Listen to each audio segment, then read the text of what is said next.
Yes. चला, good afternoon सगळ्यांना. पटापटा जॉईन व्हायचंय, चला जॉईन व्हा. आणि कंबाईन ग्रुप बीचा आपला हा कालचा पेपर आहे, टेस्ट नंबर 20. त्याचं आपण आज स्पष्टीकरण बघतोय. आय होप हा पण तुम्हाला पेपर आवडला असेल. याच्यामध्ये काय तुमच्या क्वेरीज वगैरे असतील ते पण आपण प्रॉपर बघूया. कालचा पेपर तुम्ही बघितला असेल, त्याच्यामधले सुद्धा क्वेश्चन खूप छान होते. तो पेपर तुम्हाला युट्यूबला पण टाकलेला आहे, तिथे जाऊन तुम्ही बघू शकता. ओके, किंवा अजून ऍपला पण आपला रेकॉर्डिंग स्वरूपामध्ये उपलब्ध असणार आहे. ओके, काय अडचण आवाज येतोय का चेक करा. जे जोडलेले आहेत त्यांनी कृपया एकदा हाय करा. मेसेज टाकायचा जे जोडलेले आहेत त्यांनी.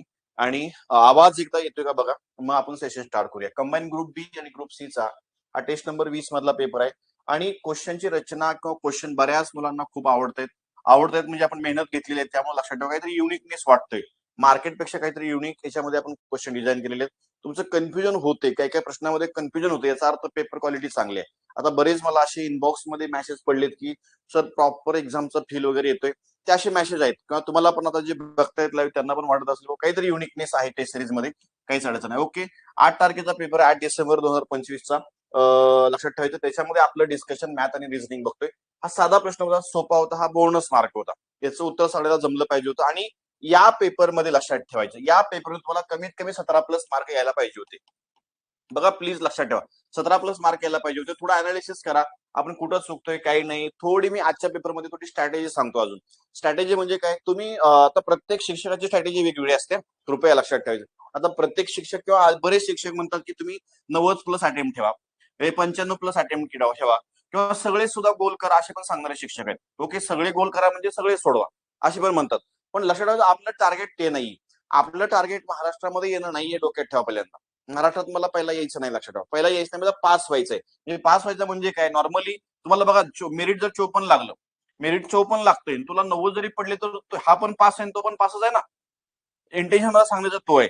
तुमचं टार्गेट असेल महाराष्ट्रात पहिल्या याचं, येस येऊ शकता, मी तसं निगेटिव्ह बोलत नाही, लक्षात ठेवायचं. पण मला काय सांगायचंय, 90 वाला पण पास आहे आणि 54 वाला पण पास आहे, कारण मेरिट 54 लागलेलं आहे. याचं लक्षात. मग मला एखादा नवीन कार्यकर्ता असतो, तो काय करतो, नुसत्या गोळ्या मारतो धड धड धड धड धड, आणि त्याचे 54 प्लस बरोबर आलेले असतात. पण इथं बघा 90 पर्यंत त्याने अटेम्प्ट केल्यामुळं तो मायनस मध्ये जातो. म्हणजे हा पास होणारा कार्यकर्ता असतो, याच्यामुळं तो मायनस मध्ये जातो. पनिशमेंट त्याला बसते खूप. तर पनिशमेंट मध्ये तुम्ही अडकू नका कृपया. ओके, आणि काही बऱ्याच जणांचं बघा तुम्ही, आता 64 स्कोर आलेला असतो किंवा 64 त्यांनी प्रश्नाची उत्तरे बरोबर दिलेली असतात. बघा लक्षात ठेवा, 64 प्रश्नाची उत्तरे बरोबर दिलेली असतात, पण त्याचा अटेम्प्ट 90 असतो. अटेम्प्ट लक्षात 90 असतो. जवळपास त्यांनी काय केलंय, 6 म्हणजे किती झाले, 17, आणि पुढचे लक्षात ठेवायचे 26 प्रश्न. म्हणून जवळपास त्यांनी 26 प्रश्न लक्षात ठेवायचे एक्स्ट्राचे सोडवलेले असतात, आणि 26 प्रश्न चुकलेले असतात. विशेष म्हणजे लक्षात 26 प्रश्न जर चुकीचं तू देत असेल तर लक्षात ठेवायचं गोंधळ आहे. 26 भागिले पुन्हा 4 करा, तेवढी पनिशमेंट विनाकारण बसते. त्यामुळे प्लीज पद्धती बदला अभ्यासाच्या.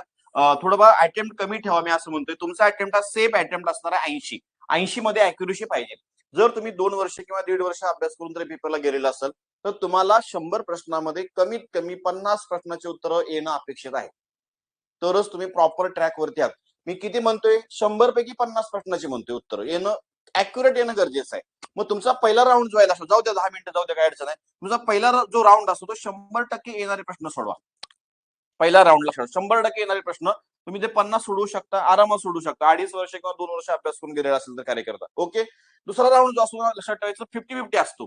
50-50चा काय काय कार्यक्रम असतो, थोडं समजून घ्यायचं. याच्यामध्ये 100% येणारे प्रश्न आपण सोडवले, इथं काय रे 50-50% म्हणजे काय, 50%-50%चा अर्थ काय. समजा एक्स वाय झेड हा क्वेश्चन आहे, एक्स वाय झेड हा क्वेश्चन 1, 2, 3 4 पर्यंत, आणि लक्षात ठेवायचं हे माझं उत्तर नाही मी सांगू शकतो, हे पण माझं उत्तर नाही सांगू शकतो. उरलेल्या 2 ऑप्शन मध्ये तुम्ही अशा गोळ्या मारू शकता. येस, इथं गोळ्या, कारण उत्तर चुकण्याचे चान्सेस कमी होत आहेत तुमचे, इथं लक्षात. आणि उत्तर बरोबर चान्सेस 50% वाढत आहेत. त्यामुळे लक्षात, तुम्ही पर्याय इलिमिनेट करून मग गोळ्या मारू शकता. अशा गोळ्या मारा, विनाकारण धडा धडा धडा धडा, घ्यायचं नाव घे, बापाचं नाव आलं लक्षात, किंवा देवाचं नाव घे, गर्लफ्रेंडचं नाव घे, असं नाही. तुम्हाला तिथं स्कोर येणार नाही 100%. ओके, विनाकारण अटेम्प्ट वाढू नका, अॅक्युरेसी ठेवा, बाकी नाही. आणि अजून एक राऊंड असतो लक्षात, 100% न येणारे प्रश्न. 100% न येणारे क्वेश्चन हे सोडवायचे नसतात. जर तुम्ही 2.5 वर्ष अभ्यास करून गेलाय आणि लक्षात ठेवायचं तो प्रश्न मी कधी वाचलाच नाही आतापर्यंत, स्किप करा. तो क्वेश्चन तुम्हाला मेरिट मधून बाहेर काढण्यासाठी मदत करतो, नेहमी लक्षात ठेवायचं. ओके, पद्धती बदला, प्रत्येक शिक्षकाची स्ट्रॅटेजी वेगवेगळी असते. पण मला माझं काम आहे अॅक्युरेसी. माझं मेरिट किती लागते, मेरिट लक्षात 55 ते 65च्या दरम्यान लागते. मान्य 65 आता वाढलं या वर्षी, लक्षात ठेवायचं. म्हणजे मागच्या वर्षी फक्त मेरिट 62 पॉईंट समथिंग लागलं होतं. ओके, पण मी काय करतो, माझं मेरिट तुम्ही ह्याच्या पाठीमागचे रिझल्ट बघा, 55, 57, 58च्या आतमध्ये. मला 90 अटेम्प्ट करून पुढे जायचंय. 99 अटेम्प्ट मला का करायचंय विनाकारण? अॅक्युरेसी ठेवा ना, अॅक्युरेसी ठेवा. तुम्ही पहिल्या प्रयत्नामध्ये 100% लक्षात ठेवायचं यशस्वी होता. विनाकारण पनिशमेंट घेता, 40-40 प्रश्नाची पनिशमेंट घेता, 10-10 मार्क तुम्ही विनाकारण कमी करून घेता स्वतःचे. का करून घेता? हे थोडं बघा, काय अडचण नाही. हा पेपर छान होता, व्यवस्थित होता. ह्याच्यामध्ये तुम्हाला मी सांगितलं 17+ मार्क तुम्ही आरामात घेऊ शकला असता. याची विभागणी पुन्हा 40 किंवा 42 मार्क तुम्ही जीएसला द्या. 18 मार्क, मी माझा विषय म्हणून जास्त वेळ दे म्हणत नाही, 18च मिनिटं तुम्ही लक्षात ठेवायचं मॅथ रिजनिंगला द्या. 18 मिनिटांमध्ये तुम्ही 18 जरी प्रश्न सोडवले तरी बास आहे. येणारे सोडवा. 2 किंवा 3 प्रश्न मी अजूनही सांगतोय परीक्षेमध्ये न येणारे असतात, तिथं न येणारे असतात, ते घरी आल्यावर सुटणारे असतात. ते 2-3 प्रश्न तेवढा आपला अटेम्प्ट नाही. लक्षात येणारे प्रश्न 17-18 सोडवायचे, कार्यक्रम मिटवायचा. जास्त आपल्याला इथं अपेक्षा नाही. ओके, चला पुढे प्रश्न क्रमांक 81 काय सांगितलं बघा. खालील आकृत्यांचे निरीक्षण करा आणि अचूक उत्तराचा पर्याय निवडा म्हणून सांगितलंय. प्रश्नावर टार्गेट आहे, यम हे वर्णाक्षर असलेल्या पृष्ठाच्या विरुद्ध पृष्ठावर कोणते अक्षर येईल. म्हणजे यमच्या विरुद्ध विचारलं, यम कुठे आहे? इथं यम दिसतोय. यम ही माझी प्रश्न आकृती आहे, ही माझी प्रश्न आकृती. इतर आकृती टॅली करून घ्या, सोपं करा, ऑब्झर्वेशन वाढवा. इथं पण तुमचा एन दिसतो, इथं पण तुमचा एन दिसतो, इथं पण पी दिसतोय, इथं पण पी दिसतोय. मग जेव्हा तुमचे 2 घटक कॉमन असतात तेव्हा ते कॉमन घटक सोडायचे आणि उरलेले दोघं एकमेकांचे कट्टर विरोधक असतात. सरळ सरळ लक्षात ठेवा, एमचा विरोधक हा कोण असणार आहे? क्यू असणार आहे. याचं उत्तर संपलं. जास्त डोकं लावू नका. आणि प्रश्नाचं उत्तर आलं ना, पटकन गोल करा आणि चला पुढं. नंतर पोरगा अजून एकदा क्रॉस टॅली करून बघतो, आलं ना उत्तर. याचा जो वेळ वाचतो, तो वेळ एखाद्या न येणाऱ्या प्रश्नामध्ये आपण अप्लाय करू शकतो. 60 मिनिटांमध्ये स्वतःला सिद्ध करायचंय. पूर्ण 2.5 वर्षाचा अभ्यास. आपण त्या एक्झामसाठी पात्र होणार आहोत का नाही लक्षात ठेवायचं. 60च मिनिटांमध्ये 2.5 ते 3 वर्षाचा अभ्यास असतो. फक्त 60 मिनिटांमध्ये तुला प्रेझेंटेशन खूप तुमचं छान पाहिजे, बाकी काही नाही. चला, 82चं उत्तर हा पण छान होता, युनिक प्रश्न होता. याच्यामध्ये अवघड काही नाही. याच्यामध्ये कसं तुम्ही घाबरता प्रश्नाला बघून घाबरू नका. पहिली गोष्ट, काय म्हणायचं ऐकून घ्या, सोडवा म्हणते ना, काही नाही अडचण. याच्यामध्ये काहीतरी कॉमन वगैरे निघत असतो. घातांकांनी करणी तुम्ही जर शिकला असेल प्रॉपर तर काहीतरी कॉमन निघतो. म्हणजे याच्यामध्ये 10चा 5वा कॉमन निघतो. 10चा 5वा घात जर कॉमन काढला तर वर सांगरी इथं काही नाही म्हणजे एक राहणार आहे. ओके, इथं काही नाही म्हणजे एक. 10चा 5वा जर काढला इथं एक कॉमन राहतो. आलं लक्षात. इथं काय रे 10चा तुमच्या काय अधिक 10चा काय इथं 6 मधून 5वा कॉमन काढलाय, इथं पहिला घात शिल्लक राहतो. बरोबर आहे ना. बरं सांग रे 10चा दुसरा घात शिल्लक राहतो. पुन्हा 8तून 5 गेले, 10चा सांग रे वळा तिसरा घात शिल्लक राहतो. पुन्हा 9तून तुमचे 5 गेले, 10चा चौथा घात शिल्लक राहतो. हा बॉक्स वरती मी कॉमन काढलाय. आणि परत छेदामध्ये बघा लक्षात ठेवायचं, मी तर फक्त छेदामध्ये याच्यामध्ये फक्त 10चा पहिला घात कॉमन किंवा 10 काढू शकतो कॉमन. मी काही नसतो घात म्हणजे एक असतोच की. आणि तर पुन्हा एक, इथं काही नाही म्हणजे एक. पुन्हा सांग रे 10चा म्हणजे हे वरचं बनतं. वरचं बनतं म्हणजे लक्षात ठेवा, 10चा पहिला अधिक सांग रे 10चा दुसरा अधिक सांग रे 10चा तिसरा अधिक सांग रे 10चा चौथा, हे वरचं बनतं. आणि या पूर्ण कंसाला लक्षात ठेवायचं, याचा त्यांनी सांगितलंय, या सगळ्यांचा घात सांगितलाय 1/8वा घात सांगितलाय. त्यातलं कट काय होईल? हे असं आणि हे असं, हे कटून गेलं. आता या 10च्या 5व्यातनं 10चा पहिला मायनस करा, डायरेक्ट मी लिहू शकतो 10चा लक्षात चौथा. पण याचा ऑलरेडी 1/8वा घात आहे. आणि एक नियम सगळ्याला माहित आहे, एचा यमवा कंसाचा यनवा बरोबर एचा यम गुणिले यनवा अशी कॉन्सेप्ट आहे. मग सरळ सरळ 10चा 4 गुणिले 1/8वा घात, 4 एके 4, 4 दोन्ही 8, म्हणजे 10चा बघा दुसरा नाही ते 10चा 1/2 म्हणजेच करणी चिन्हामध्ये 10. हे पण बरोबर आहे, हे पण बरोबर आहे. पण त्यांनी ऑप्शन देताना असा दिलाय बघा, करणी चिन्हामध्ये 10. आता करणी चिन्हातली एखादी संख्या जर मला बाहेर काढायची असेल, करणी चिन्हामध्ये मला बाहेर काढायच्या, टोपीमध्ये काय रे 2 आहे, काही नसतं म्हणजे 1 2 असतं. आणि बाहेर जर मला लिहायचं असेल तरी अशा स्वरूपामध्ये लिहितो. हे पण बरोबर आहे, हे पण बरोबर आहे. त्याने उत्तर पण असं दिलेलं आहे, उत्तरल्या करणी चिन्हामध्ये 10, दॅट इज करेक्ट आन्सर. फक्त तुम्हाला कॉन्सेप्च्युअल आणि भीतीदायक जर एखादा क्वेश्चन असेल ना, तो सोपा असतो, नेहमी लक्षात ठेवायचं. फक्त तुम्हाला थोड्या कॉन्सेप्टची गरज असते, बाकीच्यामध्ये काही विशेष नाही. ओके, आवाज येतोय? कोण कोण जोडलेला आहे? येस बाळा, आवाज येतोय का? काय अडचण असेल तर विचारा, प्लीज विचारा. चला, yes M R Amit sir, वसवे, येस बाळा, आवाज येतोय बाळा. चला. आणि जेव्हा जग झोपतं ना तेव्हा आपण काम करायचं. आता तुम्ही लायब्ररीमध्ये सर्वे केला पुण्यातल्या, तर बऱ्यापैकी पोरं सगळे झोपलीत निवांत. हा, एसी मध्ये आम्ही एसीची लायब्ररी लावतो आणि झोपण्यासाठी लावायची नाही लायब्ररी. ग्राउंड मध्ये करा ना मग अभ्यास, काय फरक पडतोय. ओके, आणि पुण्यामध्ये आपण झोपायला आलो नाही डोक्यात ठेवा. 1 वर्ष 1.5 वर्ष अशी मेहनत करा ना, बाकी सगळं विसरून जावं. लक्षात. आणि 2 वर्षाची मेहनत तुम्हाला पुढच्या 58 वर्ष बसून घालते. निवांत रिलॅक्स. लक्षात. सरकार तिकडे काय पण होऊ दे, सरकारचं काय पण होऊ दे, आपल्या अकाउंटला दर महिन्याला पगार मिळणार आहे. तू काम कर नाही तर न कर, डझंट मॅटर. ओके, त्यामुळे बघा व्यवस्थित करायचं. काय अडचण नाही. एका घनाकृतीच्या विरुद्ध बाजूला अनुक्रमे लाल पिवळा रंग वगैरे समथिंग काय गरज नाही रंग वाचायची, तेव्हा प्रश्नच नाही माझा. घनाकृतीला 64 समान ठोकळ्यामध्ये कापले असता कोणत्याही बाजूला रंग दिला नाही. कलरलेस विचारलेत, रंगहीन विचारलेत. रंगहीन ठोकळे कसे असतात? एकूण ठोकळे वजा रंगलेले. एकूण ठोकळे किती आहेत? 64 आहेत. रंगलेले म्हणजे कुठं ना कुठं रंग लागतो. याला कुठं ना कुठं रंग लागतो म्हणजे कोपऱ्यावरती 3 पृष्ठांना रंग लागतो. सगळ्यांना माहिती आहे 3 पृष्ठांना रंगलेले ठोकळे कुठे असतात? कोपऱ्यावरती असतात. प्रत्येक क्यूबला एकूण कोपरे 8 असतात. मग 3 पृष्ठांना इथं 8 सापडले. सांगा 2 पृष्ठांना रंग लागलेले कुठे सापडतात? बाजूवरती सापडतात. म्हणजे हा 3 मध्ये गेला ना, हा पकडू शकत नाही मी. हा एक आणि हा एक सापडतो, हा 3 मध्ये जातो. म्हणजे एका बाजूवर 2 सापडतात. एका बाजूवर जर 2 सापडत असतील, प्रत्येक क्यूबला एकूण बाजू 12 असतात. म्हणजे 12 दोन्ही 24 असे सापडतील की त्याच्यात 2 पृष्ठांना रंग लागलाय. आणि लक्षात एका पृष्ठाला लक्षात ठेवा पृष्ठावरती असतात. इथे एक सापडतो, इथे एक सापडतो, इथे एक सापडतो, इथे एक सापडतो, असे 4 आहेत. आणि एका पृष्ठावर 4 तर साइन पुन्हा 24 लक्षात ठेवायचं. हे कुठं ना कुठं रंग लागलेले आहेत. मान्य. मला विचारलेत कलरलेस, रंगहीन विचारलेत, कलरलेस विचारलेत. 64 मधून लक्षात ठेवायचं 24 दोन्ही 48 आणि 8 56 मायनस करा. 64 वजा 56. माझं उत्तर असणार आहे 8. Option number 1 is right answer. No objection. No objection. एकदम छान कॉन्सेप्च्युअल क्वेश्चन आहे. बाकी याच्यामध्ये काही विशेष नव्हतं. याचं उत्तर लिहा 1. अनिलची आता हा प्रश्न तुम्हाला सुटला नसेल कदाचित. बघायचं सोपा आहे पण एकदम सोपा प्रश्न आहे. एकदम सोपा प्रश्न लक्षात. काय विषय त्यांचा बघूया. अनिलची कार्यक्षमता सुनीलपेक्षा दुप्पट आहे. बघा अनिल एक कार्यकर्ता आहे, लक्षात ठेवायचं. सुनील एक कार्यकर्ता आहे. आता अनिलची कार्यक्षमता सुनीलच्या दुप्पट आहे, लक्षात ठेवा. मग मला समजा अनिल एक्स मध्ये काम करत असेल ना, तो लक्षात असा करतोय, तो निमपट मध्ये करतोय. म्हणजे हा दुप्पट झाला ना, दुप्पट झाला. म्हणजे याचा अर्थ असा झाला, जर हा 30 मध्ये करत असेल तर हा 15 मध्ये करतोय. हा जर लक्षात 40 मध्ये करत असेल हा 20 मध्ये करतोय. पण हा अनिला दुप्पट आहे सुनीलच्या, मग सुनीला निमपट झाला. ही अशी कॉन्सेप्ट आहे, बाकी काय नव्हतं याच्यामध्ये. सोपा होता लक्षात ठेवायचं. अनिल हा सुनीलच्या लक्षात ठेवा दुप्पट काम, अनिलची कार्यक्षमता सुनीलच्या दुप्पट आहे. म्हणजे हा दुप्पट काम करतोय, हा निमपट काम करत असणार आहे. एखादे कार्य पूर्ण करण्यासाठी अनिल सुनीलपेक्षा 15 दिवस कमी कालावधी घेतो. थांबा आता लक्षात ठेवायचं. अनिल हा सुनीलपेक्षा 15 दिवस कमी कालावधी घेतो. अनिल किती कालावधी घेतोय? याच्या 15 दिवस कमी कालावधी घेतोय. बरोबर आहे ना. म्हणजे X minus 15 is equal to काय रे? म्हणजे काय रे, पुन्हा एक्स अपॉन 2 जरी केलं तर मला एक्सची किंमत मिळेल. मग डायरेक्ट एक्सची किंमत मिळाली. मला सांगा मग ह्याचा काय रे, तिरकस गुणाकार करूया. बघा 15 दिवसानंतर ना, 15 बरोबर आहे. पुन्हा सांग रे 2x पुन्हा काय रे वजा 30 बरोबर काय रे, पुन्हा एक्स. हा एक्स अलीकडे आणा, मायनस होईल. एक्स बरोबर काय असणार आहे? 30 होणार आहे. म्हणजे एक्सची किंमत मला काय मिळाली? 30 मिळाली. म्हणजे अनिल 30 मध्ये करत असेल तर हा मग 30/2 मध्ये करतोय, म्हणजे 15 मध्ये करतोय हा.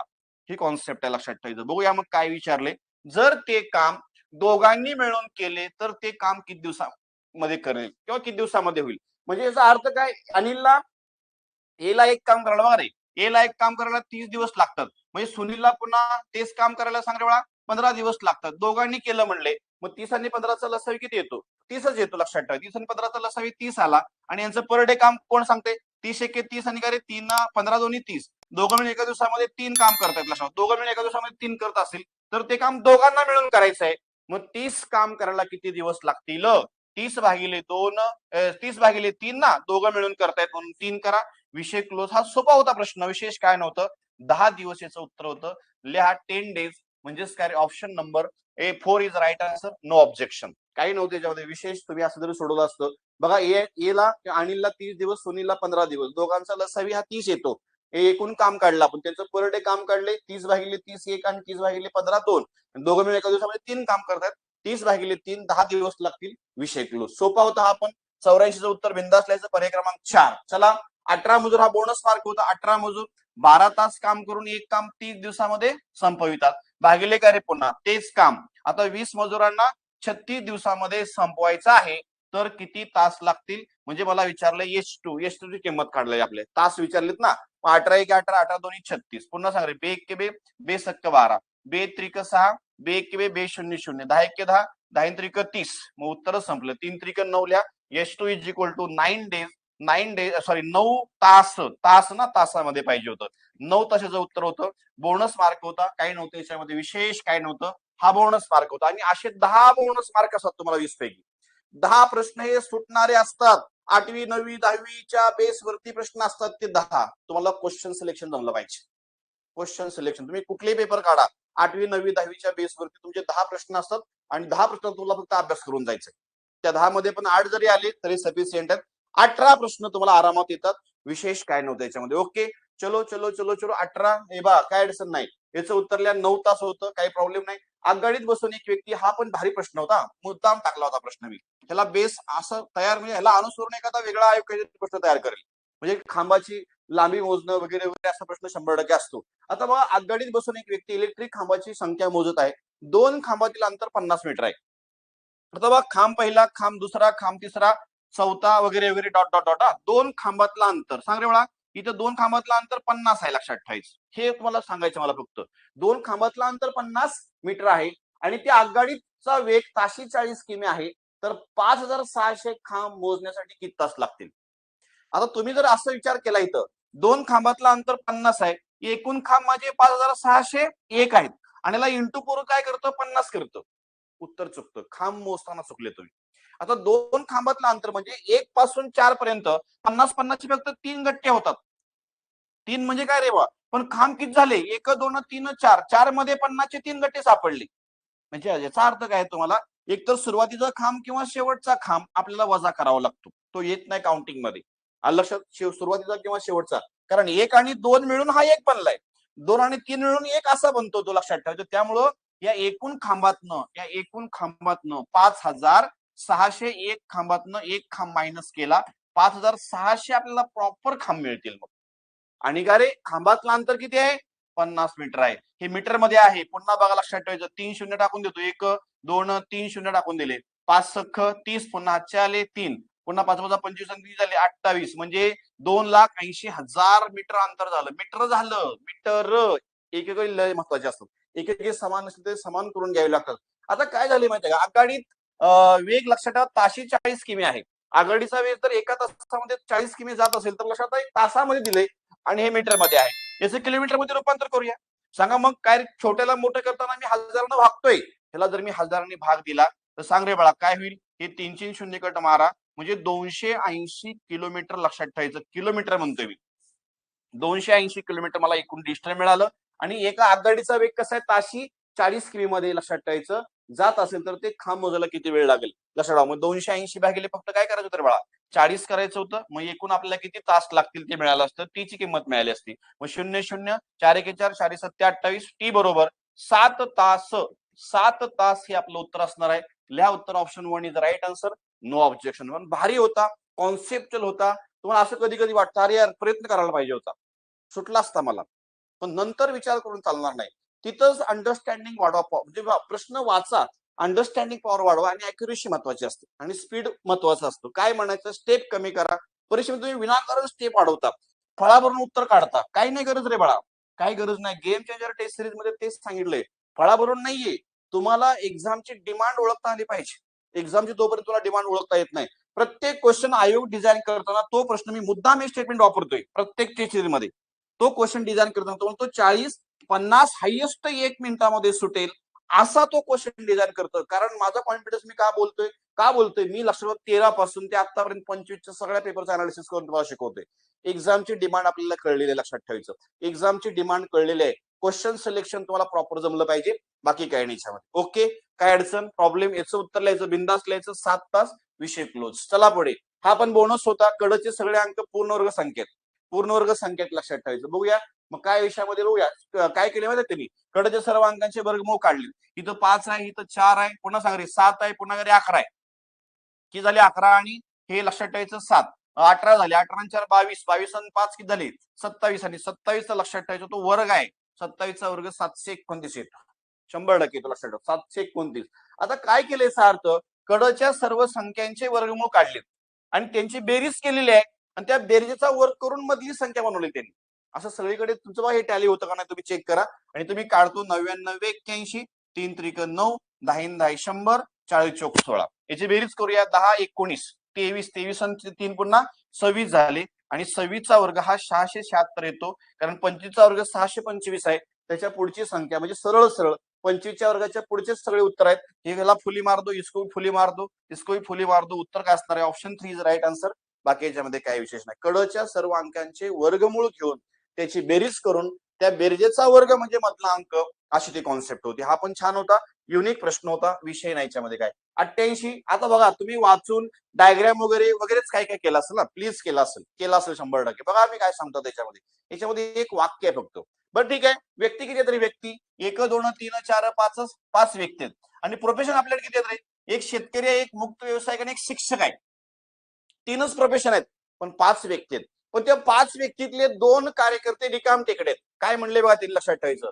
पी आणि एस ह्या स्त्रिया आहेत, त्या बसून आहेत, काहीच करत नाही, मोकळ्या आहेत. लक्षात ठेवायचं, पी आणि एस कोणतेच काम करत नाहीत. माझ्याकडे क्यू आहे, एक आर आहे आणि काही एस आहे. आता बघा क्यू आर टी 3 व्यक्ती माझ्याकडे शिल्लक आहेत. आता 3 व्यक्तीला 3 प्रोफेशन द्यायचे. मान्य ना, ऑब्व्हियसली 2 तर काहीच करत नाहीत. सेन्स प्लीज डेव्हलप करा, सेन्स डेव्हलप करा म्हणून सांगतोय मी, अजूनही सांगतोय. तुम्ही जर चार्ट बीट आखत बसला ना, वेळ नाही पुरत परीक्षेला. 3 व्यक्ती 3 प्रोफेशन मी वाटू शकतो. आता जर 4 व्यक्ती 4 किंवा 3 प्रोफेशन असते तर मग कन्फ्युजन आहे. काय सांगितलं मी? 4 व्यक्ती 3 प्रोफेशन असतील तर मग कन्फ्युजन आहे. इथं सरळ सरळ 5च व्यक्ती आहेत, 2 तर काहीच करत नाहीत, राहिले क्यूआरटी. आणि त्याच्यामध्ये सरळ सरळ सांगितलंय बघा, आर हा पीचा लक्षात ठेवायचं भाऊ असून तो शेतकरी आणि मुक्त व्यावसायिक नाही. तो लक्षात ठेवा, आर हा शेतकरी पण नाही म्हणते आणि का रे मुक्त व्यावसायिक पण नाही म्हणते. लक्षात ठेवायचं, मुक्त व्यावसायिक पण नाही म्हणते. 3 प्रोफेशन 3 व्यक्ती, त्यातला हा 2 नाहीये. ह्याला एक प्रोफेशन द्यावंच लागणार आहे. मग कोण राहील रे? तो मुक्त व्यावसायिक नाहीये, शेतकरी पण नाही म्हणते. लक्षात ठेवायचं, राहिला कोण? 100% तो शिक्षक असणार आहे. आर हा शिक्षक असणार आहे. मग त्याच्यावरच प्रश्न रे बाळा, प्रश्न त्याच्यावरच आहे. यातील शिक्षक कोण आहे? लक्षात ठेवायचं. तो हा जे 2 प्रोफेशन नसेल तर मग काय असणार आहे? शिक्षक आर असणार आहे. कार्यक्रम क्लोज. उत्तर लिहा पर्याय क्रमांक 1. आता तुम्हाला सांगायला वेळ लागला, पण मोस्टली 10 सेकंदामध्ये उत्तर निघतं. आणि जर तुम्ही जोडत बसला असता, ह्याला ही प्रोफेशन देऊ, त्याला ही प्रोफेशन देऊ, अमुक तमुक वगैरे, नाही, वेळ गेला असता. 10 सेकंदामध्ये प्रश्नाची उत्तर येतात. ही आयोगाची पॅटर्न आहे सगळी. आयोग हे काहीतरी हिंट देतं, तुम्हाला त्रास देत नाही. आयोग काहीतरी हिंट देतं. लक्षात ठेवायचं, तुम्ही ते हिंट शोधा आणि प्लीज अपडेट करा स्वतःला. मेंदू तुमचा अपडेट करा. जसं आपण कॉम्प्युटर अपडेट करतो ना, तसं अपग्रेड तुम्ही करणं गरजेचं आहे. तर तुम्ही इथंच राहाल मार्केटमध्ये. Okay, attention. तर काय पुन्हा 89. आता एचा पगार बीच्या पगारापेक्षा 20% जास्त आहे. ए जास्त आहे, लक्षात ठेवायचं. मग ए आणि काय रे बी. मग बी जर मी 100 मानला तर काय रे ए किती असतो? मग 120 असणार आहे. बस चांगला विषय. आता टक्के कमी किंवा वाढ पर्सेंटेज मध्ये सांगितलंय. 2च सूत्रावरती पर्सेंटेज शिकवतो मी, अख्खा 2च सूत्र आहेत. बघा जाऊन तुम्ही, लक्षात ठेवा, गेम चेंजर मध्ये शिकवलाय मी. एक पहिला सूत्र आहे, हे टक्के वाढ किंवा घट बरोबर काय रे 2 घटकातील फरक भागिले कोणाच्या तुलनेत गुणले 100. आणि काय रे नवीन वस्तू बरोबर जुनी वस्तू गुणले टक्के वाढ किंवा घट भागिले 100. बाकीच्या मध्ये काही विशेष नाही. आता 2 घटकातला फरक बघा, फक्त काय विचारलंय, 2 घटकातला फरक किती आहे? 20 आहे. आणि बघा काय म्हणले, तर बीचा पगार एच्या पगारापेक्षा, ए पेक्षा म्हणले ना, ए पेक्षा कोणाच्या तुलनेत 2 घटकातील फरक भागिले कोणाच्या तुलनेत गुणले 100. हो का, एवढंच करायचं होतं. हे असं आणि हे असं. सांग रे, 200 भागिले का रे 12. मग 12 1 12 राहिले किती? याच्यामध्ये 8 राहिले. 12 सक्कुम 72, बाकी राहिली पुन्हा 8. परत छेदामध्ये सांग रे बाळा, इथं 12 पुन्हा 4 ने भाग होतो. 4 2 8, 4 त्रिकम 12. सरळ सरळ 16.2/3% असा ऑप्शन पाहिजे होता. लिहा उत्तर, option 3 is right answer. No objection, no objection. 2 घटकातील फरक भागिले कोणाच्या तुलनेत गुणले टक्के, ह्यालाच म्हणतात टक्के वाढ किंवा घट. 100% कमीच आहे ना, कमीच आहे ना. कोणाचा पगार? एचा पगार बीच्या पगारापेक्षा 20% जास्त आहे. ए जास्त आहे पण बी कमी आहे, तर बीचा पगार ए पेक्षा तो कमीच आहे ना. हा कमीच आहे. किती टक्क्यांनी कमी आहे? 16.200. लक्षात ठेवायचं, 3% किंवा 16 समथिंग, 16 पॉईंट काहीतरी 66 समथिंग याचं उत्तर येऊ शकतं. पण त्यांनी उत्तर दिले पूर्णांक अपूर्णांकामध्ये. आपण पण तसंच लिहायचं. ओके, काहीच अडचण नाही. हा पण सोपा होता, बोनस होता. परत घरी आल्यावर वाटतं कोणतरी एक्सप्लेनेशन दिलं, अरे लय सोपा होता, जरा विचार करायला पाहिजे होता. परत नाही विचार करून उपयोग. लक्षात ठेवा, त्या वेळेला त्या टायमिंग मध्ये कार्यक्रम झाला पाहिजे. ओके, चलो नेक्स्ट. जर मला आणखी एक भाऊ असतं तर मला बहिणीच्या दुप्पट भाऊ झाले असते.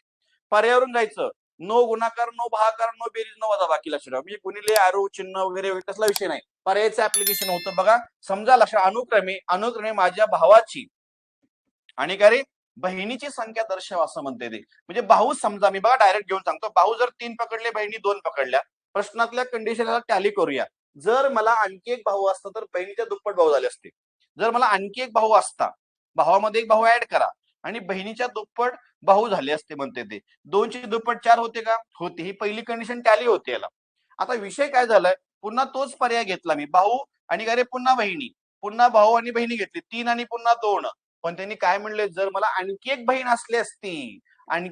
असली असती तर दोघांची संख्या समान झाली असती, 3 बरोबर 3 विषय क्लोज, दोघांची संख्या समान झाली असती तर माझ्या भावाची आणि बहिणीची संख्या अनुक्रमे दर्शवणारा पर्याय ओळखा म्हणून सांगितले.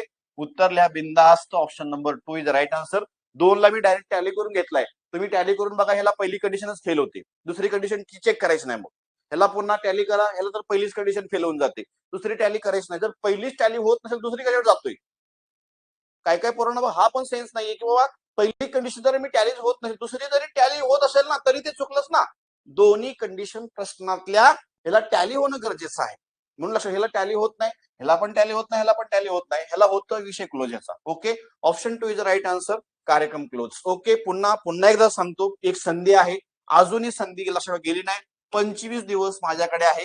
रोज एक जरी पेपर सोडवला ना, रोज एक, 4+ मार्क आरामात पाडून देतो. तुमचे 10 जर तुम्हाला येत असेल ना, 14-15 मार्क तुम्हाला ह्या टेस्ट सिरीज मधून मिळतात, 100% मिळतात. आणि विशेष टॉपिक वाईज टेस्ट सिरीज आहे आणि याच्यामध्ये सगळा पीवायक्यू टच आहे. पीवायक्यूचा मी टच घेतलेला आहे आणि मी फक्त 21 टॉपिक म्हणत नाही रे बाळा, मी म्हणतोय लक्षात ठेवायचं 60+ टॉपिक याच्यामध्ये मी कव्हर केलेले आहेत 21 टेस्ट सिरीज मध्ये. आणि याची फी 149 मध्ये. ओव्हरऑल सगळ्या सिलेबसचा मी सारांश दिलाय. सारांश लक्षात ठेवायचं. एक्झॅक्ट काय ते टॉपिकचं बेसिक काय, त्या टॉपिक तो कसा चालवायचा, त्याच्यावर प्रश्न आला मग कसं काय करायचं, या सगळ्या गोष्टीचा सारांश इथं आहे. हे फक्त मी दिलं 149 मध्ये. तुम्हाला काहीच मिळणार नाही 149 मध्ये, कुठेही जातील. पण 4 मार्कामुळे तुमचा रिझल्ट गेला ना, परत पश्चाताप होऊ शकतो. तुम्ही बॅच खरेदी करू शकता. नॉर्मल फी आहे 149, कुठेही जातात तुम्ही खरेदी करा, फायदा 100% होणारच आहे. आणि लक्षात ठेवायचं, क्वेरीज असेल तर इथं माझा नंबर आहे 9096590278 ला तुम्ही कॉल करू शकता. No objection. ओके, चला पुढे नेक्स्ट. आता बघा, इथं तुम्हाला बऱ्याच मुलांचं ऑब्जेक्शन होतं. ऑब्जेक्शन घेतला असेल, लक्षात ठेवायचं. बघा, असा या स्वरूपाचा एक प्रश्न आयोगाने विचारलाय.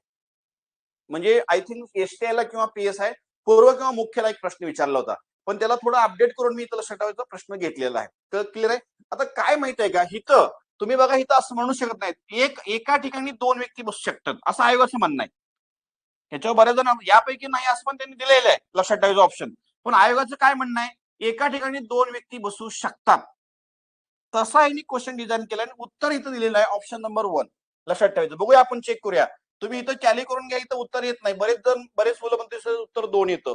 2 मध्ये होतच नाही टॅली, 3 मध्ये पण होतच नाही. लक्षात, तुम्हाला तिन्ही टॅली करून देतो मी, काय अडचण नाही, जाऊ द्या वेळ. पण बघा, इथं म्हणणं काय त्यांचं, एसटीआय पूर्व किंवा मुख्यला किंवा पीएसआय पूर्व किंवा मुख्यला असे प्रश्न विचारून झालेले आहेत. त्यांचं म्हणणं असं की 2 व्यक्ती एका ठिकाणी बसू शकतात असं त्याचा अर्थ आहे. तो असा सेन्स वापरून त्यांनी उत्तर दिलेलं आहे. आता बघूया, चेक करूया. जोड्या लावू पहिल्यांदा. क्यू अधिक आर म्हणजे क्यू अधिक आर गुणिले एस आणि एस वजा टी. क्यू अधिक आरचा अर्थ काय रे, यम अधिक एनचा अर्थ आहे. यम हा एनच्या उत्तरेला 1 किमीवरती आहे. आता यम हा एनच्या म्हणले च्या, तर क्यू हा आरच्या म्हणले ना, आरच्या. ही आर इथं घेतला मी, आरच्या उत्तरेला. लक्षात ठेवायचं, कोण सांगितलंय आरच्या उत्तरेला, क्यू हा आरच्या उत्तरेला आहे. मी क्यू घेऊन टाकतो, काय अडचण नाही. उत्तरेला घेतला, किती आहे काय, 1 किमी अंतरावरती आहे, 1 किलोमीटर अंतरावरती, तर क्यू घ्यायचा मला, काहीच अडचण नाही. चला पुढे, काय विषय बघा. पुन्हा आर गुणिले एस म्हणजे काय रे, यम गुणिले एनचा अर्थ आहे. आता यम हा एनच्या दक्षिणेला 1 किमीवरती आहे.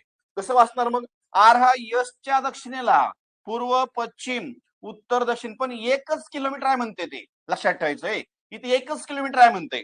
आता एखादा म्हणला मी इथं घेऊ का एस, मग एस आणि आर मध्ये पुन्हा 2 किलोमीटरचं अंतर होते. मला घ्यायचं 1च किलोमीटर, हा पण सेन्स आहे. मग सरळ सरळ बघा, आर हा यसच्या लक्षात ठेवायचं.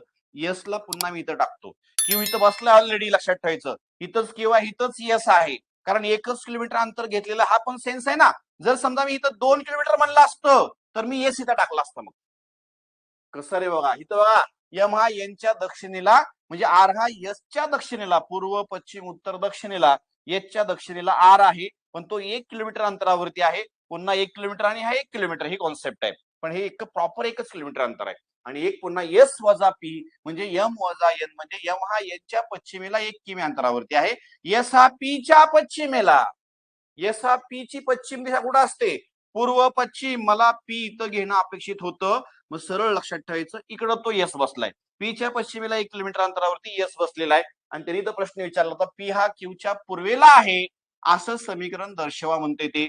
पी हा क्यूच्या पूर्वेला, पी हा क्यूच्या पूर्वेला, क्यू पासून मी प्लस मार्क केला, इकडं पूर्व दिशा, पूर्व पश्चिम उत्तर दक्षिणी कॉन्सेप्ट आहे. मग पूर्वेला आहे का रे इथं, क्यूच्या पूर्वेला एस पी आपलं क्यूच्या पूर्वेला पी आहे का? पी हा क्यूच्या पूर्वेला आहे का? 100% आहे. मग इथं या उत्तर वनच लिहायचं. इथं ऑब्जेक्शन देऊ नका, कारण सरळ सरळ 1 किलोमीटर त्यांनी सांगितले. 1 किलोमीटर लक्षात ठेवा. आता क्यू आणि आर मध्ये पण 1 किलोमीटर अंतर आहे आणि एस आणि आर मध्ये पण 1 किलोमीटरचं अंतर आहे म्हणते ते. मग इथं 2 व्यक्ती एका ठिकाणी बसले, लक्षात ठेवायचं, अशी ती कॉन्सेप्ट होती. हा पण छान प्रश्न होता. इथं ऑब्जेक्शन नाहीये. तुम्ही इथं घेऊन बघा. इथं काहीच टॅली होत नाही. इथं काहीच टॅली होत नाही. यापैकी नाही असं मी म्हणू शकत नाहीये. बरेच म्हणले पोरं ऑप्शन 2 वगैरे याचं उत्तर होतं वगैरे वगैरे. पण ऑप्शन 2 पण मी टॅली करून देतो. काय होते बघूया आपण. ऑप्शन 2 इथं काढतो फक्त. ऑप्शन 2 मध्ये बऱ्याच जणांचं कन्फ्युज होतं. आता पी भागिले ए सांग रे बाळा, एम भागिले एनचा अर्थ आहे. एम हा एनच्या पूर्वेला 1 किमीवरती आहे. मान्य आहे. आता पी हा एच्या पूर्वेला, बघा लक्षात, पी हा एच्या पूर्वेला किती रे बाळा? 1 किलोमीटर अंतरावरती आहे. ए वजा क्यू, ए वजा क्यू म्हणजे काय रे? पी एम वजा एनचा अर्थ. एम हा एनच्या पश्चिमेला 1 किमीवरती आहे. आता ए हा क्यूच्या पश्चिमेला, पूर्व पश्चिम. आता बघा लक्षात ठेवायचं, क्यूच्या पश्चिमेला लक्षात म्हणजे सांग रे बाबा, क्यूच्या पश्चिमेला. आता दोन्ही शेजारी त्या लागले तिथं पी आणि क्यू, आणि पी आणि क्यू वरतीच माझा प्रश्न आहे. हे दोन्हीच्या दोन्ही एका ठिकाणी यायला लागले, नाही चालत, नाही चालत. त्यामुळे हा पर्याय कटणार आहे. तुम्ही इथं पण टॅली करून बघा, हे पण नाही जुळत. सरळ सरळ बिंदास उत्तरले ऑप्शन 1 असे प्रश्न विचारलेले आहेत. इथे 1 किलोमीटरचं अंतर आहे. 2 किलोमीटर म्हणलं असतं तर मग तुम्ही कोणतरी ऑब्जेक्शन घेतलं असतं. 100% ऑब्जेक्शन तुम्ही घेऊ शकता. नो ऑब्जेक्शन इथं यापैकी नाही सुद्धा असं म्हणायचं नाहीये. बऱ्याच जणांनी हे पण उत्तर मारलं असेल. तर हे फुले आहे, हे पण फुले आहे, हे पण फुले आहे. लिहा उत्तर ऑप्शन 1. पण छान होता क्वेश्चन. मी मुद्दाम तुम्हाला जर बाय चान्स असा प्रश्न विचारला की असं आपल्या हातून राहू नये म्हणून असा पण तुम्ही क्वेश्चन मी टाकलेला आहे. बाकी काय याचं उत्तर नो ऑब्जेक्शन, याचं उत्तर बिंदास लिहायचं. Option 1 is right answer. Option 1 मी 1च दिलेला आहे. बरेच म्हणले 2 तर काही विशेष नाही ना, पी आणि क्यू एका ठिकाणी यायला लागले. आणि मग सरळ सरळ कसा होईल तो पी हा क्यूच्या पूर्वेला? अजिबात नाही. चला पुढे. Next next next. प्रतीकचा जन्म हा बोनस मार्क होता. काय नव्हतं याच्यामध्ये. जन्म वजा करतो आपण, कारण 19 मे. 19 मे म्हणजे 5वा महिना आहे, बरोबर आहे ना? आणि परत लक्षात ठेवा 1995 आपण जन्म वजा करतो कोणत्या तारखेतून? ज्या तारखेला वय विचारले त्यातून, लक्षात ठेवा, बरोबर आहे? मार्च म्हणजे 3रा महिना आहे आणि 2017 हे वर्ष आहेत तुमचे. वाय वाय हे एम एम आणि काय रे? एस एस अशी कॉन्सेप्ट. डीडी ना, डीडी डीडी अशी कॉन्सेप्ट आहे. महिने आणि काय रे? डीडी म्हणजे दिवस, बरोबर आहे ना? हे 12 आहेत. आता प्रॉब्लेम आहे, प्रॉब्लेम मध्ये खूप मोठा प्रॉब्लेम आहे, लक्षात ठेवा. काय रे? आता ह्या 12तनं पुन्हा 19 जात नाही, बरोबर आहे ना? जात नाही, कारण हे दिवसामध्ये आहे, हे महिन्यामध्ये आहे. ओके, आपण काय करतो, 1 महिना पूर्ण उचलून घेतो अलीकडे. पण महिना उचलताना पुन्हा काय काळजी घ्यायची आहे? इथं जो महिना आहे तो महिना त्या महिन्याचे दिवस नाही कन्सिडर करायचे. ओके, त्याच्या अलीकडच्या महिन्यातले दिवस आपण घेतो. जानेवारी फेब्रुवारी मार्च, म्हणजे फेब्रुवारी महिना, पण वर्ष कसला? 7 आहे. मग सांगा इथं मार्चच्या अलीकडचा महिना फेब्रुवारी. फेब्रुवारीतले किती दिवस असतात? 28 असतात. 28 प्लस इथले 12 किती झाले? 40 झाली. आणि 40 मधून जर 19 मायनस केले, 21 दिवस माझं ऑप्शन असणार आहे. 21 दिवस वाला पर्याय माझं उत्तर असणार आहे. 21 वाले फक्त लक्षात ठेवायचं, फक्त एकच ऑप्शन आहे. विषय क्लोज होतो. लिहा पर्याय क्रमांक 1, that is your correct answer. बाकी काही चेक करू नको, कॉन्फिडन्सली जा. मी सांगतोय ना, बिनधास्त लक्षात ठेवायचं. आता नॉर्मली इथं 2च महिने राहतात. पुन्हा 2 मधून जर तुमचे 5 जात नसेल, मग 1 वर्ष उचलून घ्या. तुम्ही आता म्हणाल वर्ष कुठलं उचलून घेऊ? कुठलेही घ्या, कुठले घ्या, प्रत्येक वर्षामध्ये महिने फिक्स आहेत. येतं लक्षात? मग सरळ सरळ लक्षात ठेवायचं. 1 वर्ष उचला, इथं झाले 14 महिने. 14तून तुमचे पुन्हा 5 गेले, राहतात 9 महिने. 9 महिने जुळतच बाळा. आणि 1 वर्ष पलीकडे उचलून दिल्यामुळे इथं राहिली फक्त 2016 वर्ष. 2/16 मधून 1995 जातात. 21 वर्ष 9 महिने आणि 21 दिवस. विषय क्लोज, विषय क्लोज. फक्त 21चा आधार घेऊन मी पर्याय एलिमिनेट करून उत्तरापर्यंत जाऊ शकतो. परीक्षेमध्ये असं करा. चला पुढे. 93. आता हा पण भारी प्रश्न होता. खालील विधाने व त्यावर आधारित दिलेला प्रश्न विचारात घ्या. विधान दिलेल्या महिन्याच्या शेवटच्या दिवशी बुधवार आहे आणि महिन्याच्या 3ऱ्या शनिवारी 17वा दिवस होता. प्रश्न माझा हित आहे. माझा प्रश्न हित आहे. काय प्रश्न आहे? दिलेल्या महिन्याच्या 14व्या दिवशी कोणता वार असेल? या प्रश्नाचं उत्तर देण्यासाठी कोणकोणते विधान पुरेसे आहेत? आता विधान तुम्ही एक नीट जर वाचलं, विधान 1 वरून लक्षात ठेवायचं, महिन्याच्या शेवटच्या दिवशी बुधवार आहे. बरं ठीक आहे, महिन्याच्या शेवटच्या दिवशी बुधवार आहे, पण तो महिना किती दिवसाचा आहे? महिना लक्षात ठेवायचं. ऑब्विसली महिना आपला 28चा असतो, 29चा असतो, 30चा असतो, 31चा असतो. कुठला कन्सिडर करावा? कुठला कन्सिडर करावा सांगता येते का? नाही सांगता येत. नाही सांगता येत नाही ना, मग याचा आधार मी घेऊ शकत नाही. नाही घेऊ शकत, कारण 4 प्रकारची महिने असतात. 28चा, 29चा आहे, 30चा आहे आणि 31चा आहे. कुठला महिना कन्सिडर करू? त्यामुळे पहिला विधानाचा आपण आधार घेऊ शकत नाही. पण बघा, विधान 2 नीट वाचा. महिन्याच्या 3ऱ्या शनिवारी 17वा दिवस होता, म्हणजे 17 तारखेला लक्षात ठेवायचं, 17 तारखेला शनिवार होता. तर त्यांनी विचारले 14वा दिवस कोणता असेल का 14व्या दिवशी कोणता वार असेल. तर विधान क्रमांक 2 वरून मी प्रश्नाचं उत्तर देऊ शकतो. कसं सांगा माहिती 16ची तारीख इथं असणार आहे, 15ची तारीख इथं असणार आहे, 14ची तारीख मान्य ना. कारण 14, 15, 16, 17 एक एक दिवस कमी करा. इथं असणार आहे शुक्रवार, इथं असणार आहे गुरुवार, इथं असणार आहे बुधवार. म्हणजे सरळ सरळ लक्षात ठेवायचं. म्हणजे दिलेल्या माहितीच्या संदर्भात 14व्या दिवशी कोणता वार आहे या प्रश्नाचं उत्तर देण्यासाठी फक्त विधान लक्षात ठेवायचं 2 पुरेसं आहे.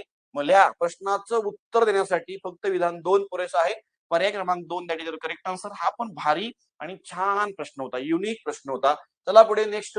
एक व्यक्ती आग्नेय दिशेला तोंड करून उभा आहे. प्रथम ती व्यक्ती ज्या दिशेला गेली ती दिशा थोडी मोठी काढावं सांगितलं होतं. ते सांग याच्यामध्ये पूर्व पश्चिम उत्तर दक्षिण आग्नेय ज्या दिशेला तोंड करून उभे आहेत ती थोडी मोठी काढून ठेवायची. आता याच्यामध्ये 2 प्रकारचे वळण असतात सांगितलं होतं. उजवे वळण एक असतं बरोबर आहे ना. उजवे वळण लक्षात ठेवायचं. आपण काय करतो रे उजवे वळण आपण काय करतो प्लस घेतो आणि डावे वळण असेल तर डावे वळण मायनस घेतो बरोबर आहे ना. मायनस घेतो कारण एक्झॅक्ट मला इथं सांगता येत नाहीये.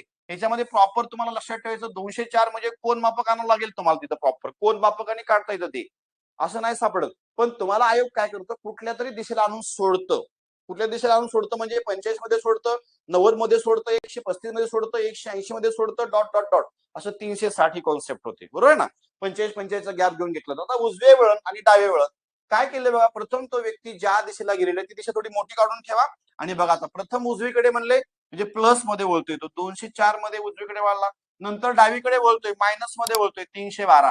पुन्हा सांग रे नंतर उजवीकडे वळतोय म्हणजे प्लस मध्ये वळतोय 76. पुन्हा सांग रे शेवटी डावीकडे वळतोय म्हणजे मायनस मध्ये वळतोय 58 मध्ये वळतोय. तर शेवटी त्याचे तोंड कोणत्या दिशेला असेल. आता काय करायचं याची बेरीज करून टाका. 6 4 10 4 1 8 280 झाली बेरीज. आणि पुन्हा लक्षात ठेवायचं पुन्हा ही 8 बेरीज होणार आहे ना मायनस मायनस 8 पुन्हा 8 4 1 6 1 7 बरोबर आहे का रे. 8 आणि 2 10 4 1 6 1 7 आणि पुन्हा 378. पण मायनस आहे प्लस आहे. पुन्हा भिन्न चिन्ह वजाबाकी उतरवलं चिन्ह मोठ्या संख्येत द्यावे. 378 मधून तुमचे किती मायनस करायचे 200 लक्षात ठेवा 80 मायनस करायचे आहेत. मग सरळ सरळ 378 मधून जर मी लक्षात ठेवायचं 280 मायनस केले 280 याची बेरीज चुकली का 312 आणि काय रे पुन्हा 312 आणि 76 म्हणले का रे 76 उजवीकडे वळालाय तो आणि शेवटी डावीकडे 58 मध्ये वळालाय. 8 आणि 2 10 पाहिजे 10 पाहिजे 10 4ला 1 ना 6 आणि 5 आणि 1 6 आणि 1 7 बरोबर आहे. 370 मला मायनस करणं गरजेचं होतं 370. आता 370 मधून लक्षात ठेवायचं 280 मायनस केले 0 परत सांग रे 9 परत सांग रे 0 म्हणजे 90 पण कसलं रे मायनस मध्ये वळणार आहे तो. मोठ्या संख्येचं चिन्ह द्या लक्षात ठेवा. मोठ्या संख्येतून लहान संख्या वजा करा उत्तराला चिन्ह मोठ्या संख्या द्या.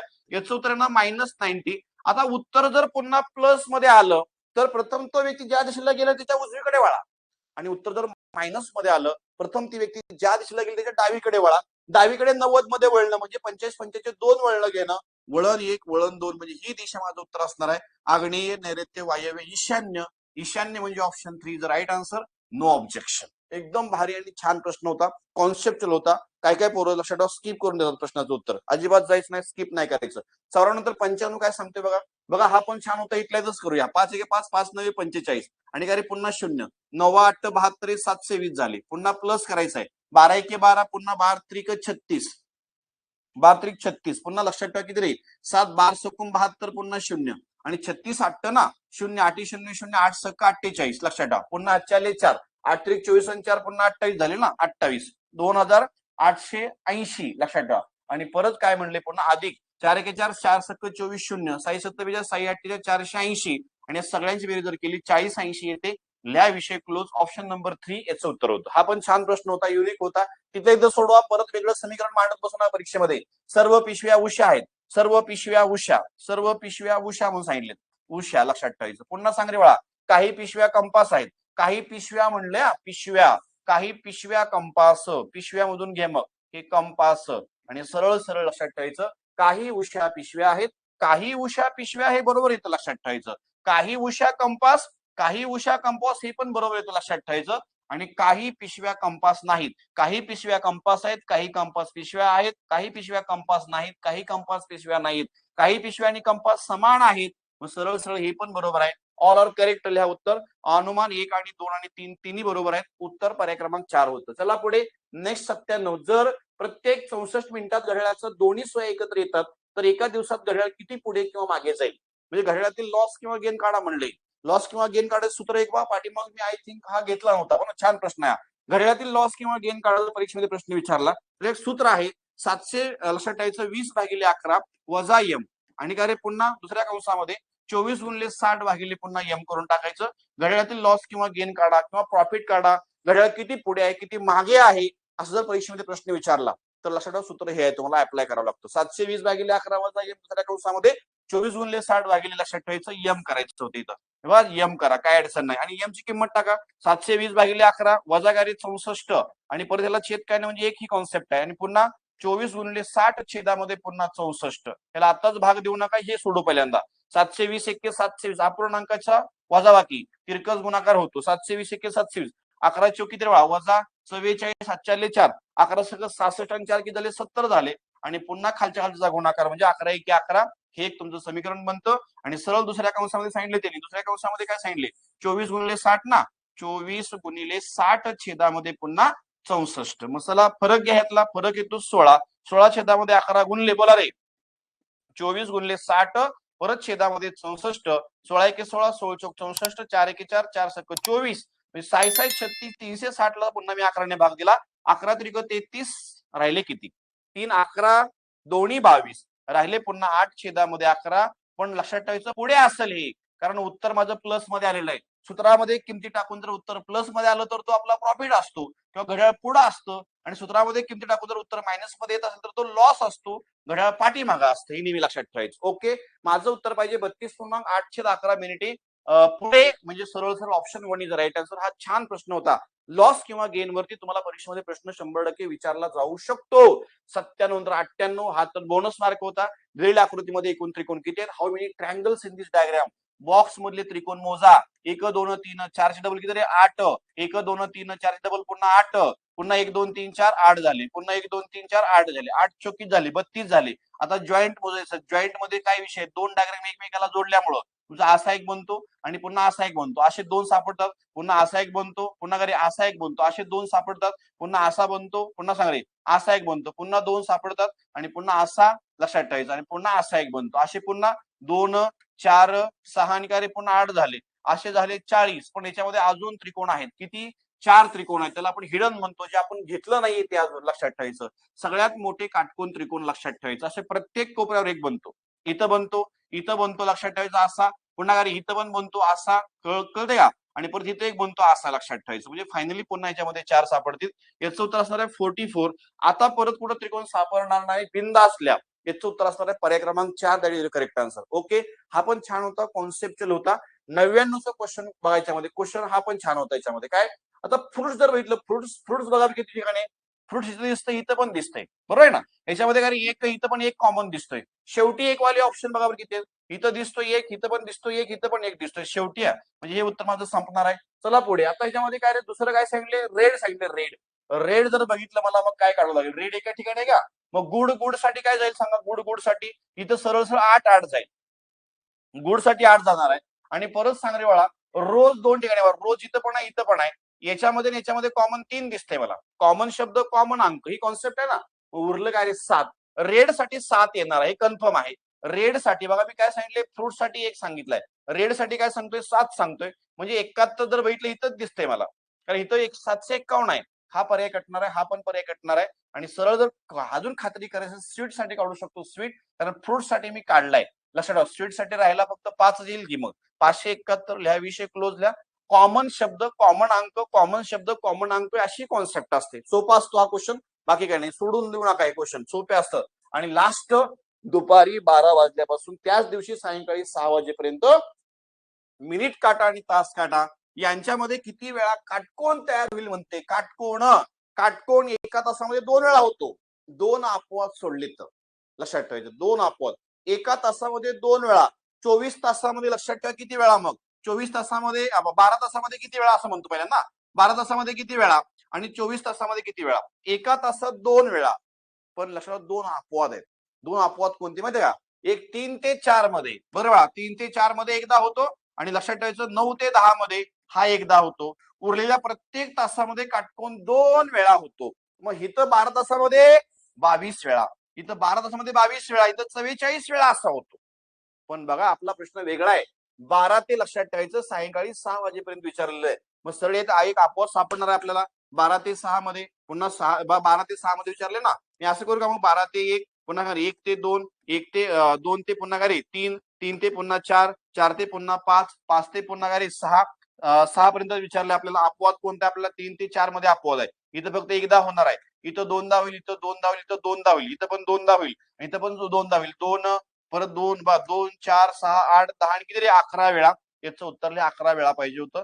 विषय क्लोज होतो, बाकी काही नाही. असा एक एकंदरीत आपला हा 20वा पेपर होता 20 टेस्ट सिरीज मधला. लक्षात 25 टेस्ट सिरीज मधला हा 20वा पेपर होता. एकंदरीत सगळ्या गोष्टी छान आहेत, व्यवस्थित आहेत. बघा लक्षात प्रॉपर तुला रॅपिड रिव्हिजन, एक तुम्हाला सारांश घ्यायचा असेल बॅचचा पुन्हा, तर ही सुद्धा बॅच तुम्ही खरेदी करू शकता. ऑब्जेक्शन असेल, शंका असेल तर लक्षात ठेवायचं मला या नंबरला कॉन्टॅक्ट करू शकता. 90 96 59 02 78. आता याच्यामध्ये एक मुलांचा प्रश्न येतो की सर क्वेश्चन वेगळे आहेत का सेम आहेत? क्वेश्चन पूर्णपणे वेगळे आहेत. टेस्ट सिरीज मधले क्वेश्चन आणि इकडचे क्वेश्चन लक्षात एखादा दुसरा तुम्हाला सेम सापडेल, पण क्वेश्चन सगळे वेगळे असणार आहेत. कारण टॉपिक वाईज आहे ना रे, टॉपिक वाईज असल्यामुळे तुम्हाला त्या टॉपिक मधले भरपूर क्वेश्चन मिळणार आहेत. हा पण सेन्स आहे ना लक्षात. म्हणजे काय क्वेरीज असेल, शंका असेल तर मला इथे विचारू शकता. 9096590278 ला कॉल करा आणि रोज एक पेपर सोडा. 21 दिवसामध्ये तुमचे 21 पेपर होऊन जातात पुन्हा. ओके, काय अडचण असेल, शंका असेल, क्वेरीज असेल, खाली इथं पण नंबर दिलाय. आणि लक्षात ठेवायचं ऑफिशियली तुम्हाला काही कॉन्टॅक्ट करायचं असेल तर तुम्हाला ऑफिसचे नंबर आहेत, या नंबरला तुम्ही कॉल करू शकता आणि मला बोलायचं असेल तर इथं कॉल करू शकता. ओके, अडचण असेल तर विचारा. नेतो या टेस्ट क्रमांक 20 मध्ये इथंच थांबतोय. पुन्हा भेटूया टेस्ट क्रमांक 21 मध्ये. Thank you very much.